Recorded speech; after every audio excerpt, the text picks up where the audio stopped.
This is the Farm Monitor. For over 50 years, your source for agribusiness news and features from around the Southeast and across the country, focusing on one of the nation's top industries, agriculture. The Farm Monitor is produced by one of the largest general farm organizations, the Georgia Farm Bureau. Now here are your hosts, Ray DeLessio and Kenny Bergamy. Actually, it is just me all by my lonesome. Kenny B is off this week tending to some Farm Bureau business. Nonetheless, it is still business as usual in terms of the show, and believe me when I say it's a pretty good one. Coming up, anytime you hear the word investigation, it can't be good, right? Well, this particular investigation is something blueberry growers have been wanting for quite some time. Also on the program, could this be the wave of the future in agriculture? We'll tell you about a new technology whose manufacturer hopes will reduce billions of dollars in waste each year. That's always a good thing, right? Plus, just in time for Halloween, the special story of a local artist who had no idea of his hidden talents until his wife asked him to carve a pumpkin one October night. From that point on, his life took on a whole new meaning and purpose. These stories and so much more start right now on the Farm Monitor. Fair and equal opportunity. It's what fruit and vegetable growers across the Southeast want when it comes to imports into U.S. markets. It's also the basis for the Section 201 safeguard investigation into imports of blueberries requested by U.S. trade officials. John Holcomb breaks it down for us. Each and every day, farmers and producers all over the country work to produce products that consumers both domestically and internationally enjoy. And it shouldn't come as a surprise that in doing so, they want a fair and equal playing field to do business on. But according to blueberry growers, that's not the case, especially when it comes to imports of berries into the U.S., in which growers say countries, especially Mexico, are dumping their products into U.S. markets unfairly. If you look at what blueberry imports have done and how dramatically they've grown over the past couple of years, I think we've been making the case in D.C. for years, and folks are starting to pay attention. They're looking at that trade data and seeing just a massive influx of berries coming in from 4 or 5 different countries around the world, and it's doing real harm here in Georgia and in other states across the country. According to USDA data, in the last 15 years, blueberry imports have risen from 50 million pounds in 2005 to almost 400 million pounds in 2018. That startling fact, along with several others, prompted several different agencies like the USDA, Department of Commerce, and the Office of the U.S. Trade Representative to come together and dig deeper. One of the things they did was hold hearings in which they had 60 witnesses testify to the harm imports have on Georgia-grown products. One of those witnesses was GFB President Gerald Long, in which he stated, "Georgia's season on perishable commodities production has been and continues to be directly affected by Mexican imports due to our shared market imports."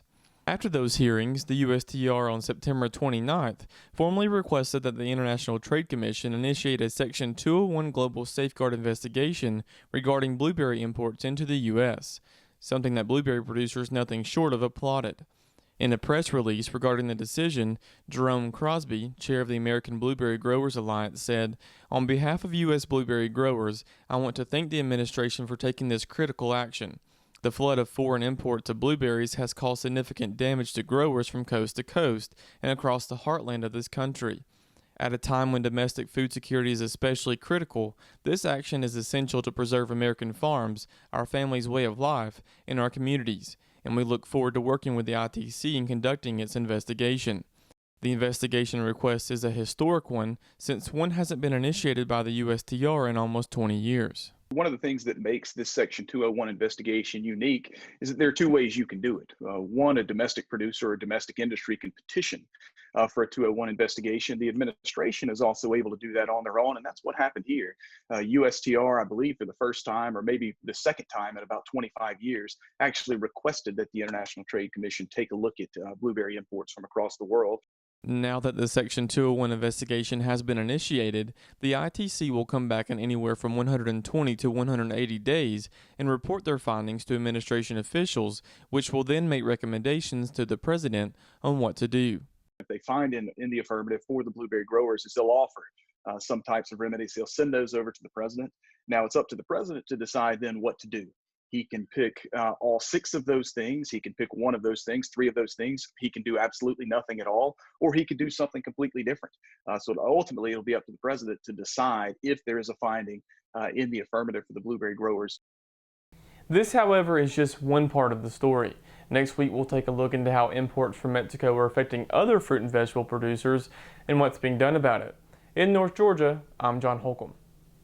Meantime, it's a common assumption that farmers will have to boost their production in the future to keep up with an ever-growing population.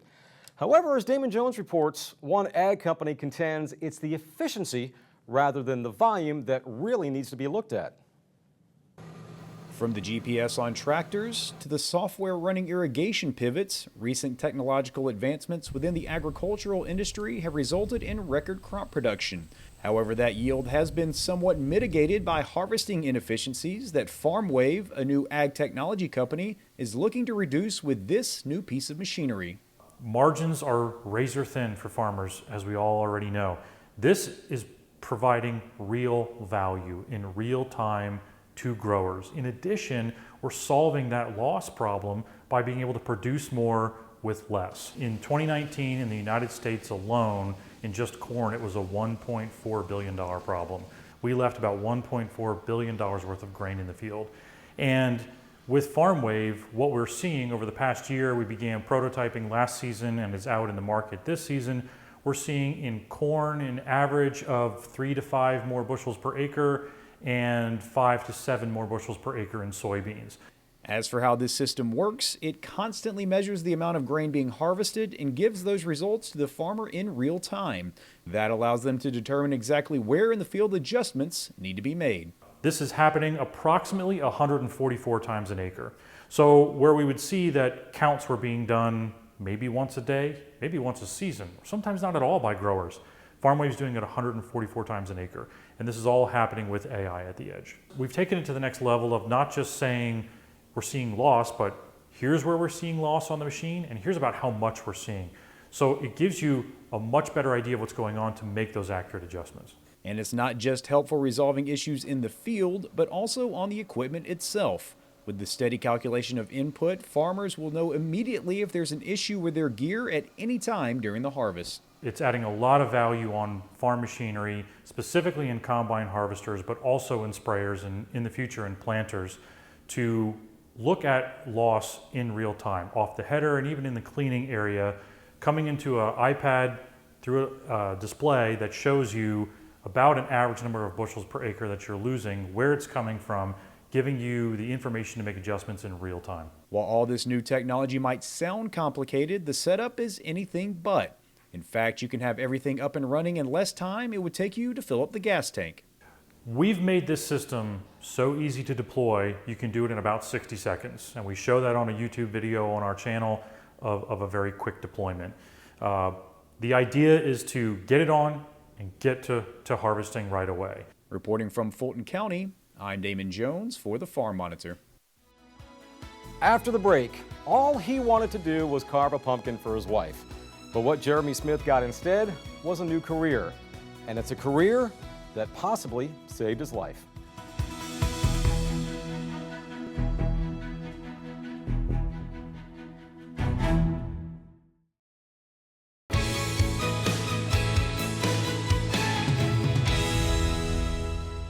Hi, I'm Summer Lothridge, and we're here today at our pumpkin patch.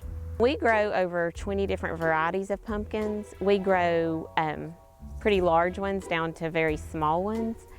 My favorite ones that we grow are what are considered our specialty pumpkins, and the ones I like the most are probably our Cinderellas. They're the stackable pumpkins, and we had a really large harvest of those this year. It was the first year I've had so many, and those have actually been the easiest to tend to and take care of. Our temperatures here are a lot hotter than a lot of places that grow pumpkins, so we plant our pumpkins a little later than most places. We plant somewhere around the first or second week of July, and pumpkins usually are anywhere from 90 to 120 day growing period. And then with our hot temperatures, those are usually cut down a lot, so we get pumpkins a lot quicker. Some of the problems we run into with our pumpkins are if there's a lot of rain, they will get, they're quick to get diseased and insects, worms, and beetles, and that can ruin your harvest of pumpkins. If the pumpkins get too dry, they tend not to grow as large, and they can also get sunburned. So when it's really hot and dry, their leaves do not get as large as they are, as you can see some of these are. So the leaves kind of protect them from the sun. Yeah, I'm guessing by now most of you have picked out a pumpkin, bought one of those kits at the dollar store, and carved out your own little masterpiece, right? Well, for Floyd County artist Jeremy Smith, this time of year and pumpkin carving takes on a whole new meaning. Pumpkins, however, are just the beginning, and I mean that literally. 8 years ago, a simple request to carve a pumpkin is how Jeremy uncovered a talent he never knew he had.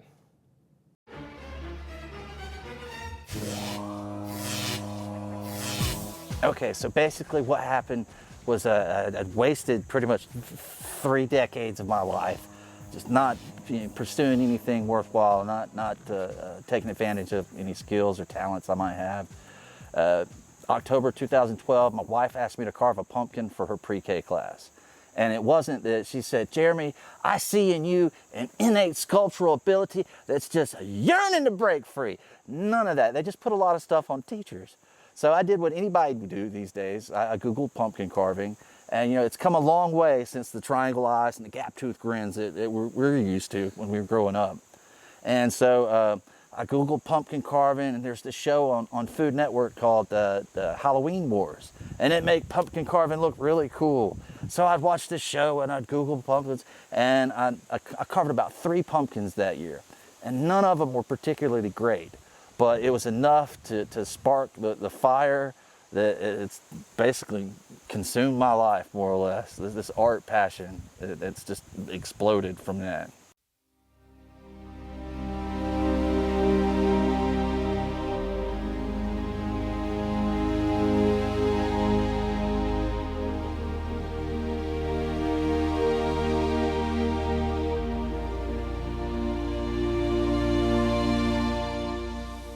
Exploded is somewhat of an understatement. Since carving that first pumpkin at the kitchen table, Jeremy's transformation into a master sculptor has been more like a cosmic eruption. What you and I see as an everyday object, to Jeremy, it's his canvas. Doesn't matter if it's a dead tree, a raw potato, or even a gigantic watermelon. Oh, and did I say water? Yeah, he somehow managed to incorporate that into his artwork as well. So you see, for Jeremy, the sky's the limit. Pumpkins rot, and it sucks to spend hours on something that basically a few people will look at and say, that's really cool, but then it goes away after a while. So eventually I bought a $60 Dremel, and my neighbor gave me a piece of firewood from his firewood pile. And I dremeled on that piece of wood for 4 months. 4 months.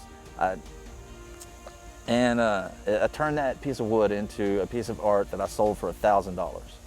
It was my first wood carving. And instead of buying some fly rims for my Toyota Corolla or going on a nice weekend getaway vacation, I bought my very first chainsaw and carving bar and safety equipment. Yeah, that Jeremy sure has vision, doesn't he? And one thing he has never lost sight of is this, or rather one just like it. You see, to you and I, this is just your average poker chip. But to Jeremy, this little token of hope is something that changed his life. The way Jeremy explains it, the poker chip is a daily reminder of what life was like before he found his love of carving.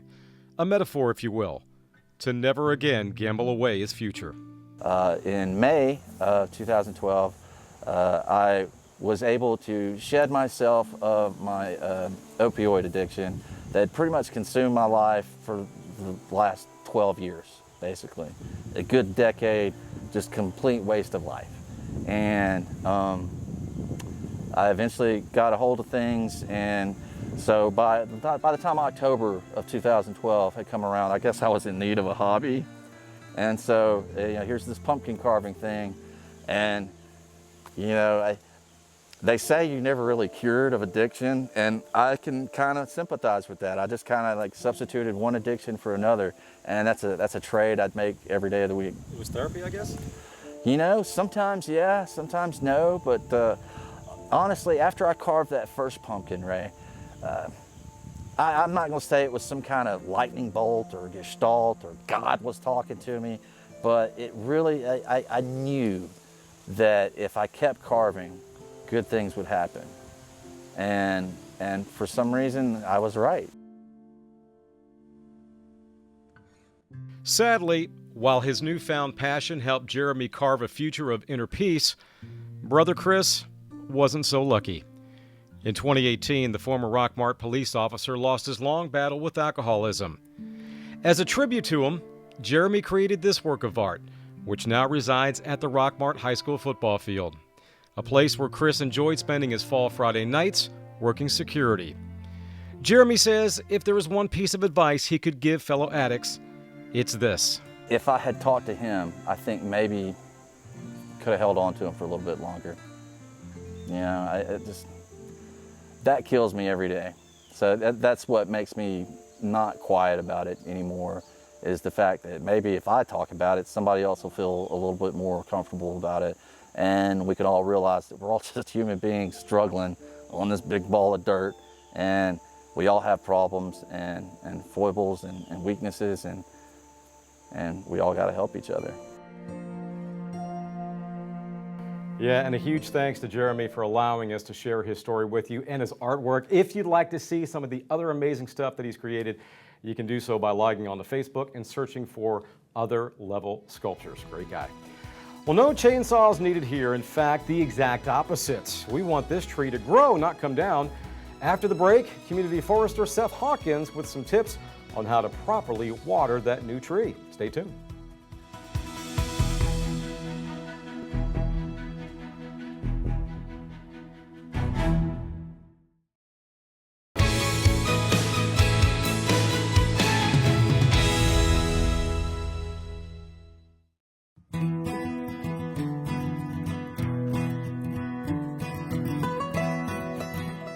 I'm Bart Davis from Cockrell County, Georgia. We live right here close to a small town called Durham. Me and my family, me, my wife, my two sons, my daughter, we run a family farming operation. We row crop about 5,500 acres of cotton, corn, and peanuts. We run about 400 mama cows. We run a beef cattle operation. I started farming, actually, that's all I ever wanted to do was farm.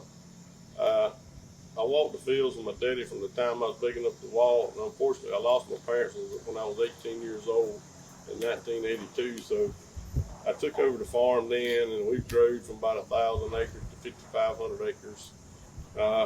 We run about 10 full-time employees here on our farm, and some of those employees are actually some of our nephews, and that's all I ever wanted to do. I grew up on the farm. I was real active in the FFA and young farmers coming up, and it's just a great way of life, and it basically is our life. I guess the most favorite thing about growing peanuts, which I enjoy it all from start to finish, but the day you dig them, and the most enjoyable day is the day you harvest them. I mean, people that don't live on the farm or grew up around that farm, when you're out there picking those peanuts and that smell with those fields and watching the trailers being loaded and carried to the mill, I mean, that's just, it's a feeling you get that you probably wouldn't know unless you're a farmer. We have a few young people that want to get involved in farming, and I know it's really difficult to get started in farming if you don't have, some kin folks or a grandfather or a parent or aunt or uncle or something can help you get involved. I see a lot of young guys go out here, and work with farmers, and and down the road they can sort of get started doing stuff their own. But the main thing, which there's programs out there through FHA and all to help finance young farmers and try to help them get going. We need some young farmers, people. There's not as many people interested in the row crop part of agriculture as there used to be. Farming is a great way of life, but you better love it if you're going to do it, because it's full time. most of the time here on our farm is 7 days a week. There's something going on or something got to be seen about or tended to. So really make sure it's really what you want to do before you jump in it. Finally this week, let's not be fooled by the calendar. Sure, it says October, but we all know temperatures or weather patterns can change in a heartbeat here in Georgia. That's why watering can be tricky at times, especially when it comes to planting trees, as demonstrated by the Georgia Forestry Commission.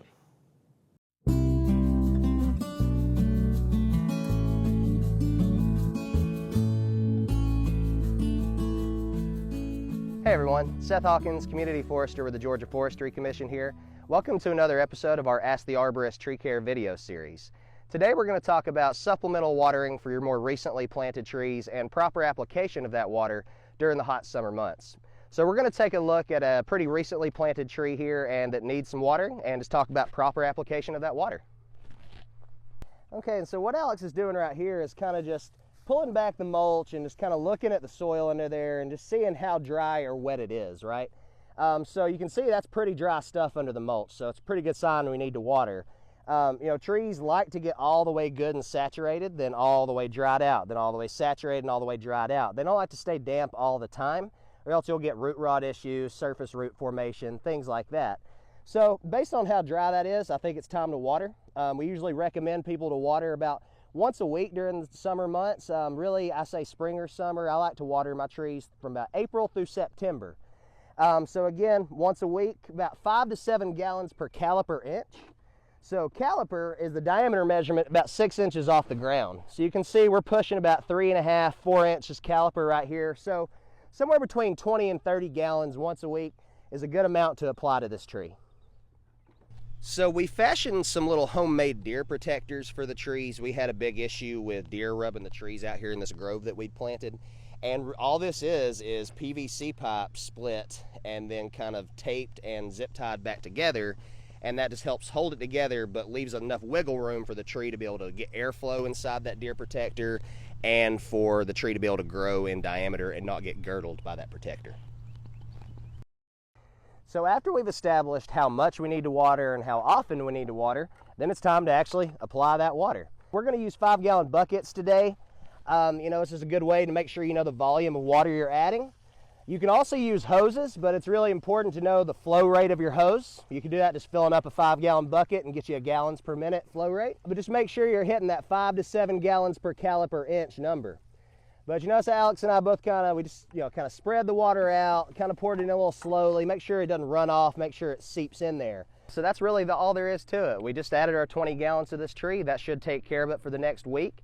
You know, if we happen to get like 2 inches or more of rain in this next week, we might not have to do this process. But if you're not getting that much rain in a week during the summer, it's really important to provide that supplemental water to your recently planted trees. Usually we consider the establishment phase for a tree to at least be the next 2 summers after planting, sometimes even 3 if it was a larger tree at planting. For more information on watering, you can go to our website, gatrees.org. There's a lot of great information there about proper and adequate tree watering, as well as all the other tree care topics. You know, we also invite you to go to the Ask the Arborist page. Send in pictures and questions of that, and our team of arborists will help answer your tree care questions. Hey, thanks for watching. I hope you learned a lot about watering your trees, and we will see y'all in the next episode. Seth, thanks so much, and thank you for making this show possible. Take care, and we'll see you next week right here on the Farm Monitor. As always, stay safe and stay healthy.